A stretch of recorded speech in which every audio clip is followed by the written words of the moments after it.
just going to say microphone. That's fine.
Can I go around?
Candles are a symbol of light and of hope. The 4 candles that were lit first represents our grief. The grief and our sorrow that we are experiencing for Deb's death. Because grief is really about the loss of love. The next candle is about courage. Because it takes courage for us to continue to live each day and to wake up each day and to take one step at a time each day. And knowing Deb, she would want us to have courage. She was feisty, and she was tenacious, and she would want us to be courageous. The second is about memories. Those memories of the times that we laughed and we cried and we shared and all those things that we did together that connect us. And the last candle represents love. The love that we shared and the bond and the commitment. A limb has fallen from the family tree. I keep hearing a voice that says, "Grieve not for me." I want you to remember the best times, the laughter and the music. I have lived a good life while I was strong. Harrison and Annabelle, I'm expecting you to carry on my heritage. Mom's going to have to teach you about how to make rosettes, which we'll talk about. I'm counting on you. You are my legacy. Keep on smiling, and surely the sun will shine through. My mind is at ease and my soul now is at rest, remembering how truly I have been blessed. Continue to carry on traditions no matter how small. I can never be more prouder to have had such a beautiful daughter, Bryce, who has been truly an inspiration in my life, and to my grandchildren who were more important than anything. And then Rob, who answered that personal ad so long ago and brought me so much love and hope. I want you to go on with your lives and don't worry about falls. I will miss you all so dearly, so keep your chin up high until that day comes when we are all together again. Let us begin with our opening song.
Today we gather to celebrate and to remember and to honor and to give thanks for Deborah's life while she was here on this earth. And even though she is no longer physically present, she has left two gifts. One I mentioned during the candles. The first gift she has left is her spirit and her love. That spirit, that feistiness within her to live life to the best she could, to the fullest she could. And that love, that unconditional love, but maybe most of the time, unless one of you got into trouble, who knows. But she loved you more than anything. And that love showed in the way she lived each day. And the second gift she has left you are those memories. And those memories are what will connect us, that will remind us of those times that we shared. And for these gifts, we are forever grateful. We are here to support her family as they begin a journey and a path without Deb, her husband Rob, and daughter Bryce, and Annabelle, and Harrison, and other family members and friends. So thank you for taking time on this Saturday to be here. Your presence is important. Because one, it stops to acknowledge the importance of a life and the way she has touched your world. And second, to support your family. So we take time out of the busyness of this day to recognize how each of our lives have been touched and made richer. We will hear some stories and listen to her music and take time. You now are the keepers of her legacy, and to continue to carry on that exuberant strength and determination and all that life will have to offer. Washington Irving once said, "There's a sacredness in tears. They are not a mark of weakness, but of power. They speak more eloquently than 10,000 tongues. They are a message of an overwhelming grief and an unspeakable love." So they are not a mark of weakness, but of power. So never ever be apologetic when we express our tears, for it is love in motion. Deb was born on December 14, 1953 in Fargo. She was an only child who loved to dance and learned also to play the piano early on. She always wanted to do right by others, and she always had a very, very strong bond with her mother. Matter of fact, her and Mom truly loved each other, very much like the bond between Deb and Bryce. And I think that's something that an only child has, a bond between them. She graduated from North Dakota High School in '72 and then went on to NDSU in architecture. Now, this is interesting because back in those days, it was primarily a man's field. Most men went into that. So here she was, who didn't care, didn't worry about what other people thought, but knew what she wanted to do and proceeded. And it was somewhat of a sexist culture back then. And I'm sure she got some flack and grief from professors and other men thinking, what are you doing in this field? But she proved them wrong. And she succeeded. And she received her bachelor's degree in design, mechanical design, and she drafted, and she became extremely successful. 1977, she had a baby daughter named Bryce, who she could not be more happier and proud of. And I'm sure throughout the years, Bryce never put a single gray hair in Mom's head. Correct? Not one gray hair. She worked very hard to support you and herself, especially being a single parent really wasn't easy. So when Bryce was around 1.5 years old, to have a better life and to do better, they decided to move to Vadnais Heights. Because there was an aunt that lived up here. So they only lived there for a short time when Deb decided she needed to find her own place, which she did. She was always there for her daughter, and she encouraged her daughter to do things and to find her own place. She even encouraged Bryce to play the piano, kind of like she did, but Bryce decided to play flute. By the way, were you pretty good at flute? Oh, your husband's saying yes. Do you still play? Oh, okay. And you also played some sports, basketball, and you were in dance. Mom truly was your cheerleader. And she wanted, like I said, for you to become independent and for you to be the best you could be and to excel. There was only one little problem about your mom. She wasn't the greatest cook, was she? So I'm not sure what you ate or what she did, but somehow you survived and you managed. It must have been time that Deb, and I won't get too much into it because Rob will talk more, but it must have been time that Deb decided she wanted to start to date. So she puts an ad in City Pages that reads, just the beginning, wanted XX guy. And Rob will talk more about that in a few minutes. Which really caught Rob's eye, which you responded to, did you not? And that began that long love affair. You met at Applebee's for a drink, and you went for a walk, and like I said, you will continue. You married in August 7th of '93, and matter of fact, now, Deb had, as you and I were talking, Bryce, a Chrysler LeBaron convertible. You liked that thing, didn't you? Now, Mom would take that convertible all over. She liked that free spirit. She liked going all over the place. And the only thing Bryce didn't like sometimes is that when she had to sit in the back seat of the car, Bryce had beautiful long hair. And that hair would get all tangled up and all messed up and fly all over the place. And I'm sure Deb just probably got a kick out of it. But she loved that freedom, that sun shining in her face, and just being able to do whatever she wanted to do. Unfortunately, there came a point when Bryce had to take a back seat because Bryce became a mother herself. First with Annabelle, and then with Harrison, who she could not be more prouder than anything in this world. I think you guys can remember how you would spend overnights with her. And boy, she would play board games with you. Would she ever cheat? Would you ever cheat? Harrison, you know, I just love you, Harrison, because you have these nonverbals that just kind of say, But she loved board games. And would she not, matter of fact, she bought you a lot of toys, right? And then what is this about, I understand, she bought a kitchen set? Do you remember that big kitchen set she got you? That was pretty cool, wasn't it? And then she would give you all kinds of treats, right? Sugar you all up, give you all kinds of pop, let you do whatever you wanted, anything you wanted, and then send you back to Mom and Dad. And Mom and Dad were happy to get you back.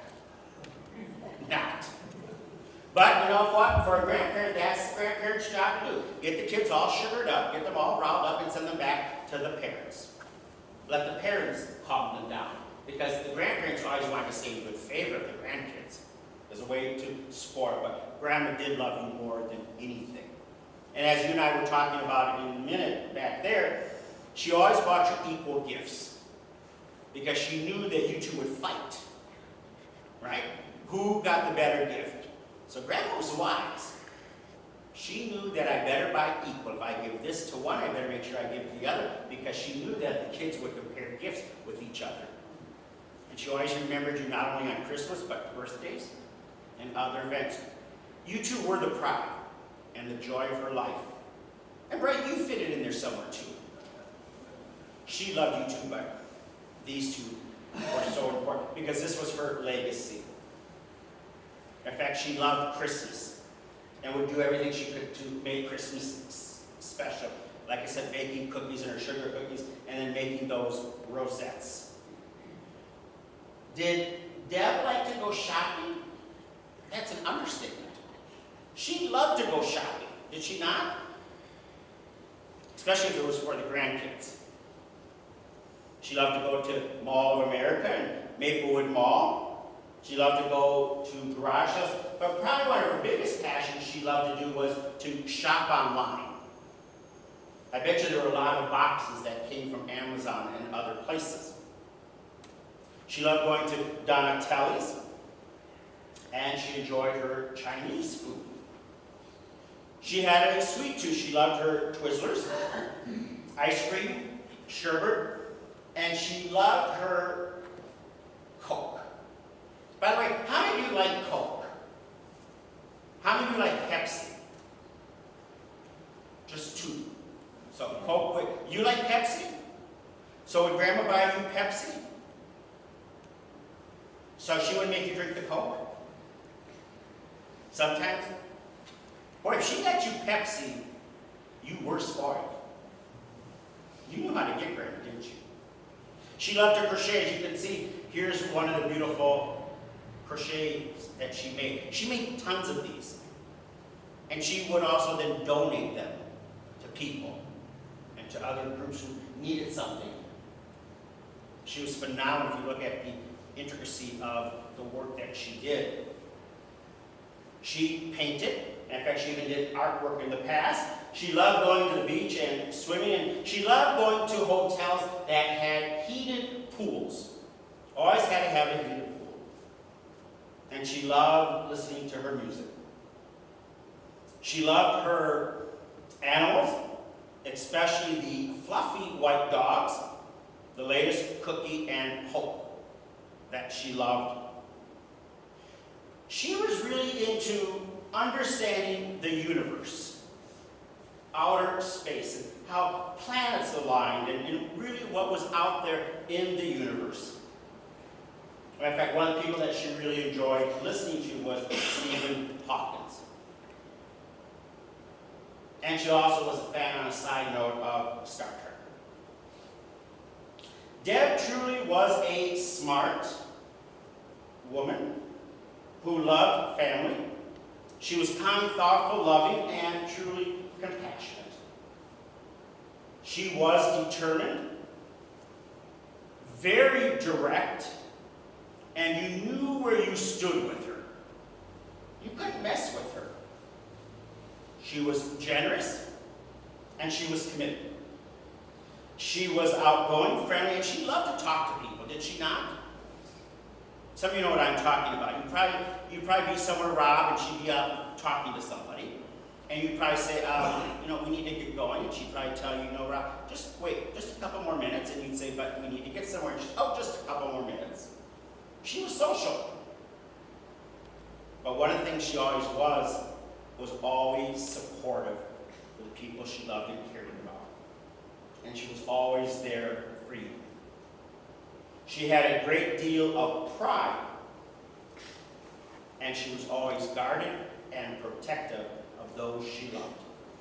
Eleanor Roosevelt once said, what one has to do usually can be done. And that was true. No matter what obstacles, no matter what things she had to face, she did what she needed to do. She fought through those things and never complained, and fought.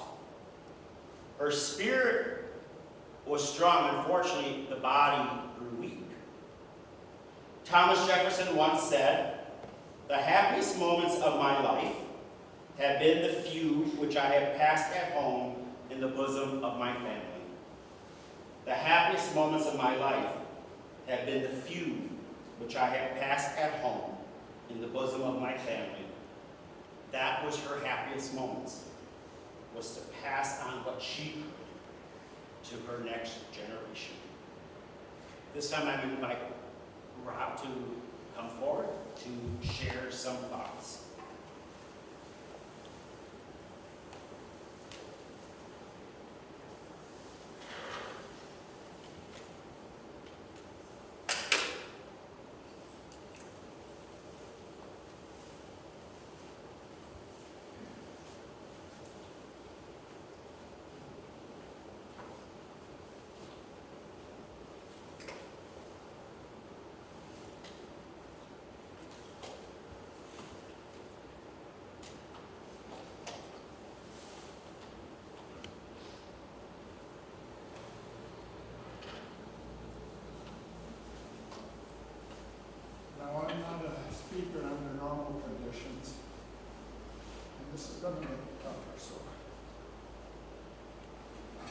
bear with me. Deb and I first met by phone July 18th, 1992. I had answered her Happy City pages. As I read through the ads, I kept coming back to one. And she had said she was looking for an extra large man. Well, that was me, of course. Who was honest, didn't play games, and one she could trust with herself and her teenage daughter. That was the one I answered. She made it clear that Bryce's safety was a top priority. That's the way it should be. We met first on an unusually cold July day. We met at Applebee's in the neighborhood mall. I believe we both just had a Coke and then went to the beach on White Bear Lake, where we waited and talked.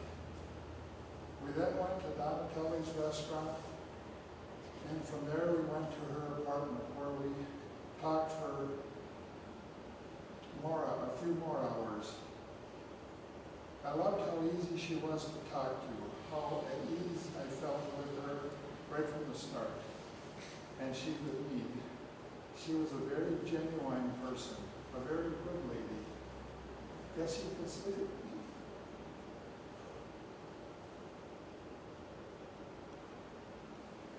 say we hit it off right from the start. We were together as much as we could be after that. One day, about a month and a half later, toward the end of the state fair, I took her, Bryce, and niece and nephew there for the day. We had a great time. On the way back, with the kids safe in the back of my pickup in the top, and we were talking, and she asked me a question. I don't remember what it was, but I answered with, after we get married. I guess I had a stunned look on my face. Because she said, I won't hold you to this, as it was said by accident, but if you are asking me to marry you, of course I will. That became kind of a joke with us through the years. She would say, well, the being I proposed by accident, I could get out of it anytime I wanted to. I responded with, no, I'm afraid you're stuck with me. And she would look me in the eyes and say, I'm glad. Me too. We loved each other very much. So that's how we got married by accident. And I never regretted that accidental proposal 1 minute of our lives together. I will end this by saying she was one of the most intelligent, talented, generous, caring person I had ever known. I was honored to have been her husband for the last 28 years. I only wish there could have been many, many more.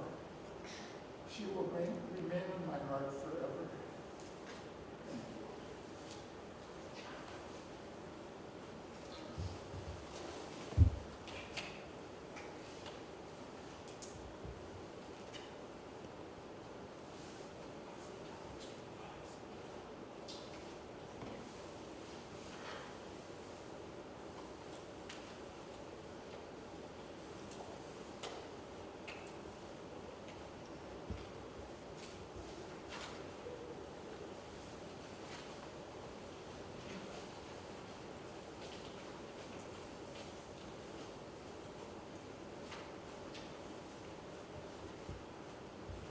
So just a side note, it pays to look through personal ads.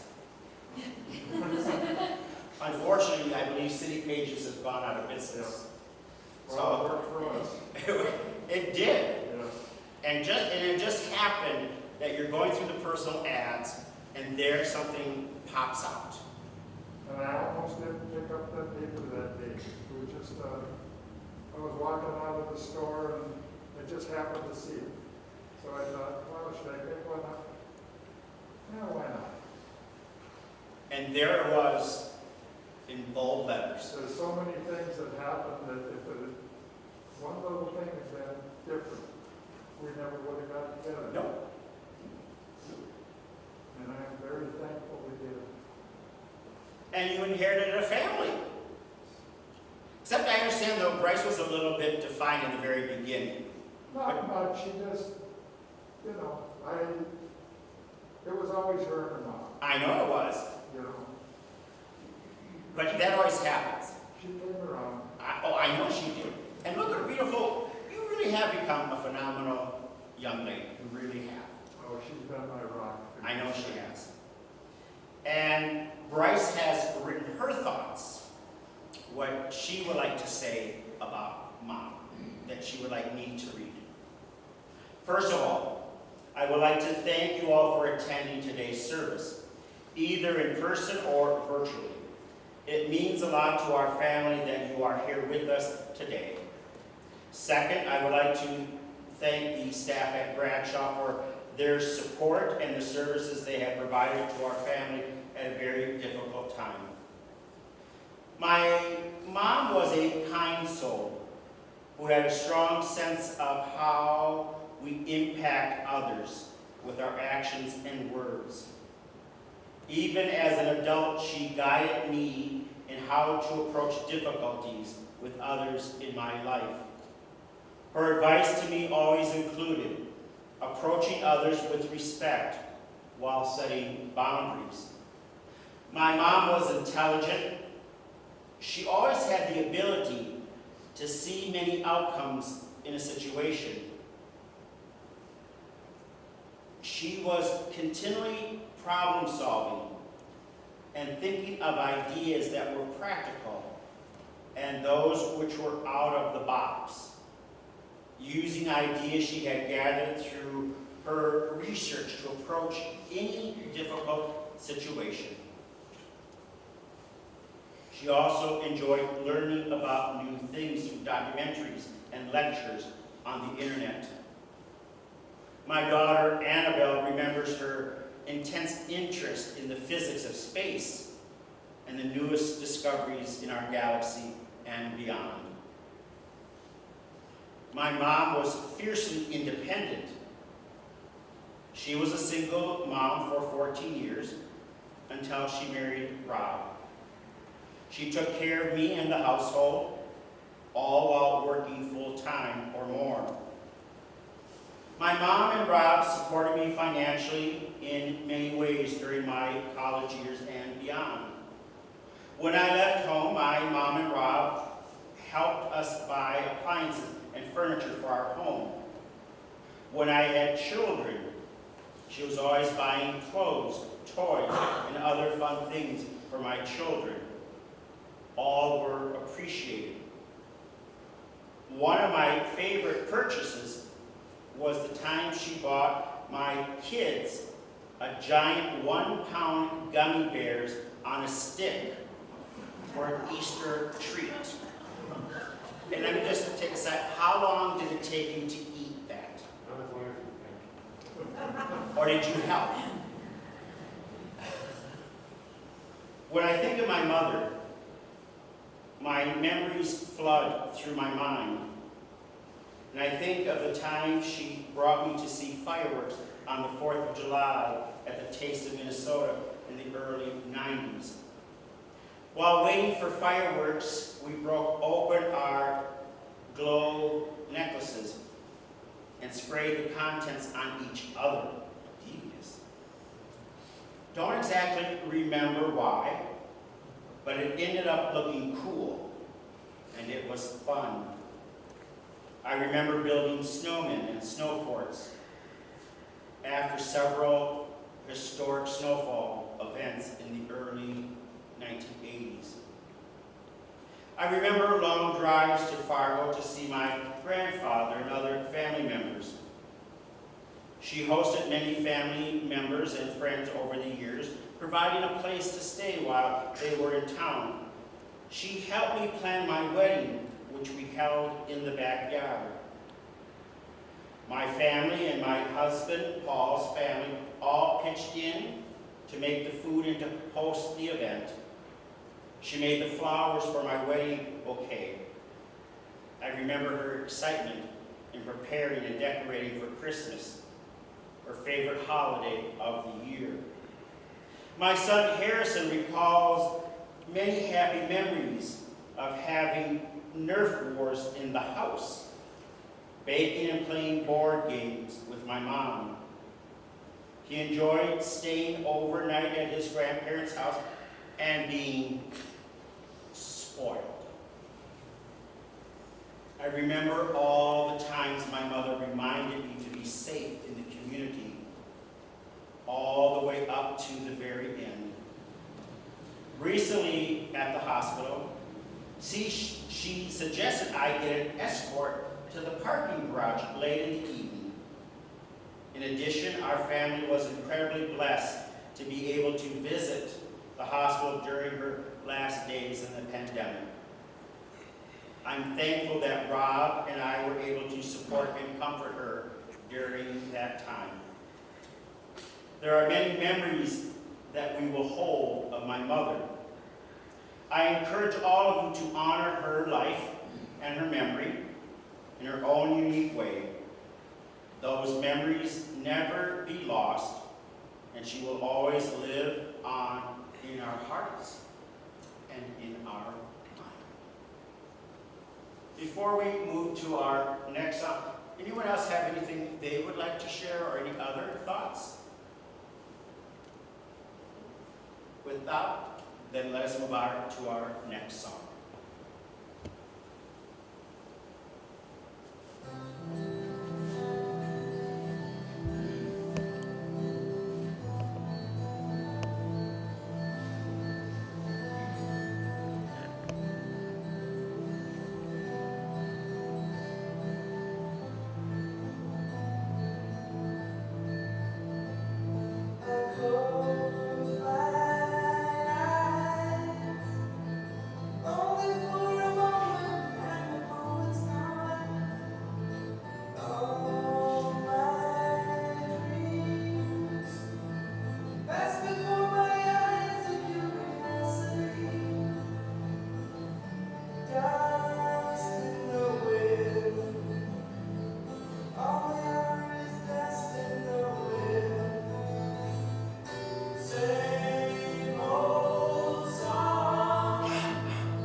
Paul Urian writes, "A death has occurred and everything is changed by this event.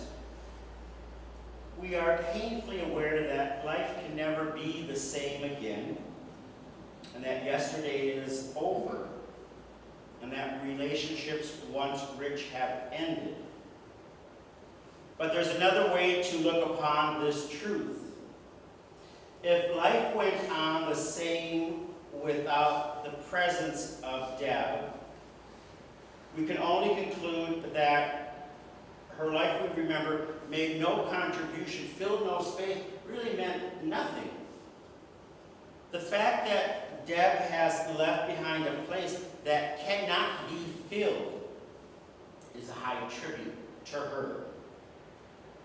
Life can be the same after a trinket has been lost, but never after the loss of a treasure.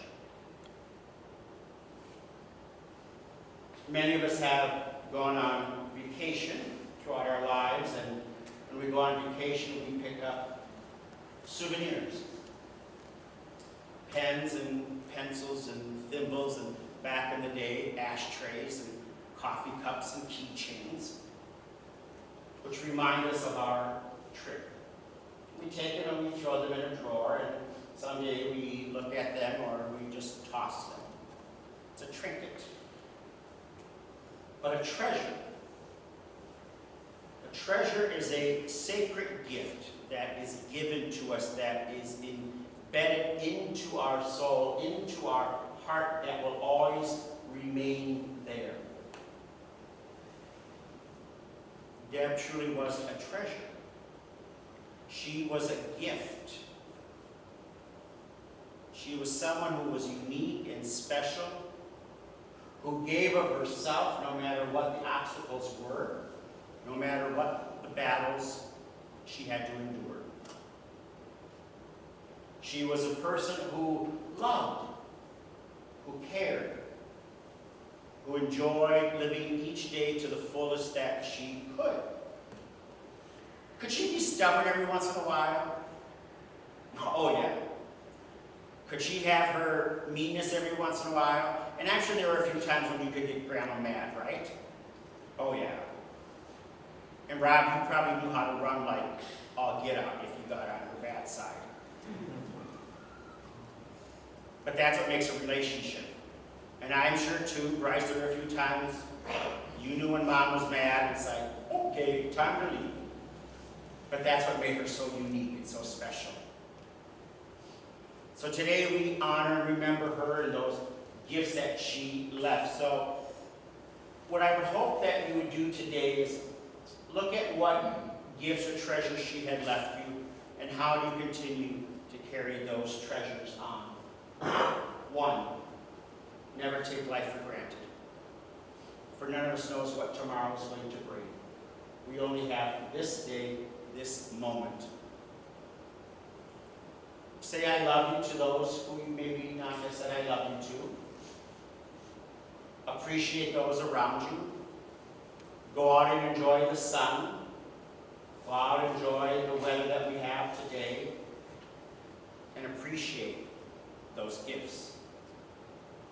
Learn to crochet, or go learn to do something you've always wanted to do.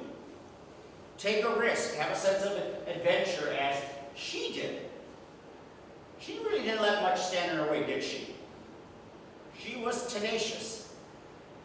She was an advocate. She was a woman who had compassion and love, who liked to spoil. So if you haven't spoiled your grandkids, some of you, go spoil them. Go buy them 30 pounds of cookies, and if you can find a 1-pound gummy bear on a stick, go get them a 1-pound gummy bear on a stick. Just don't tell your children what you got the grandkids. What I'm really trying to say is live life. Enjoy each day that you have. That's what she would want us to do. She would not want us to sit here and feel sad or sorry, but she would want us to find ways to continue to live and to honor her memory. That's what she would want us to do. We never understand when and why or how someone will die, but she has left us a lesson to live. May we continue to learn from her, be grateful for her life, And may we continue to carry on that legacy of her pride, her love, her compassion, and the gifts that she gave that made this world richer. Let us listen to our next song.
Let us pray the Lord's Prayer.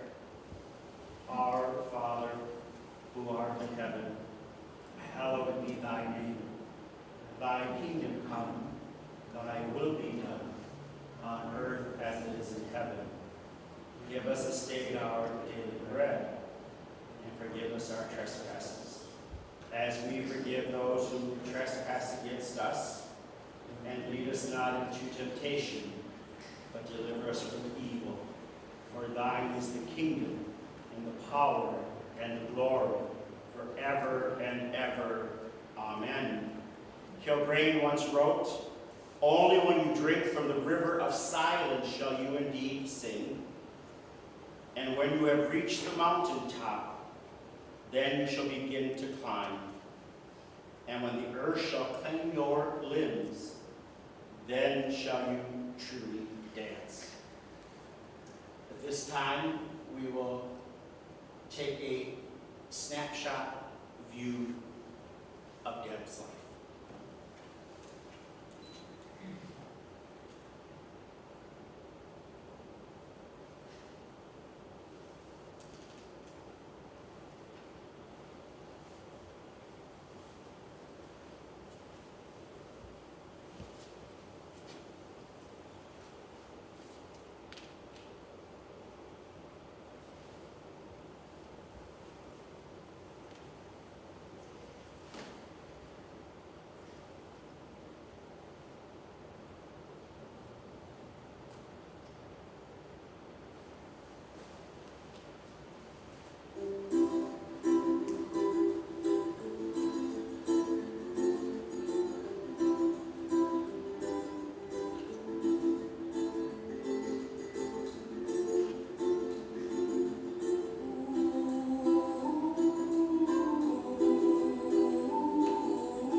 poet once said, "Love is not written on paper, for paper can be erased, nor it is etched on stone, for a stone can be broken, but it is inscribed on a heart, and there it shall remain forever."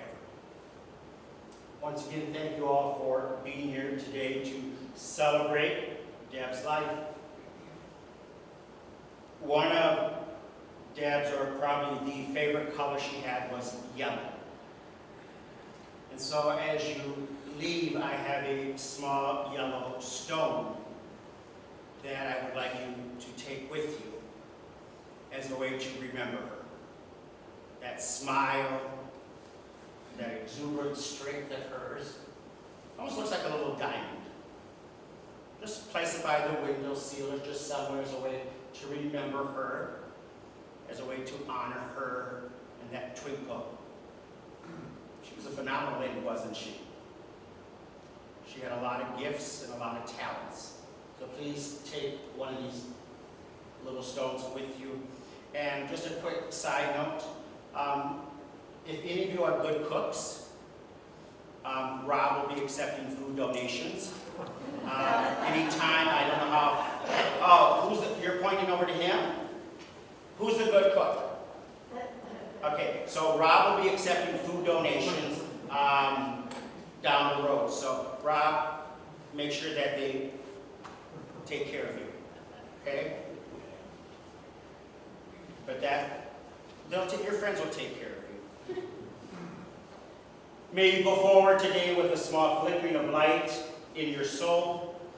May the memories of Deb begin to bring comfort rather than pain.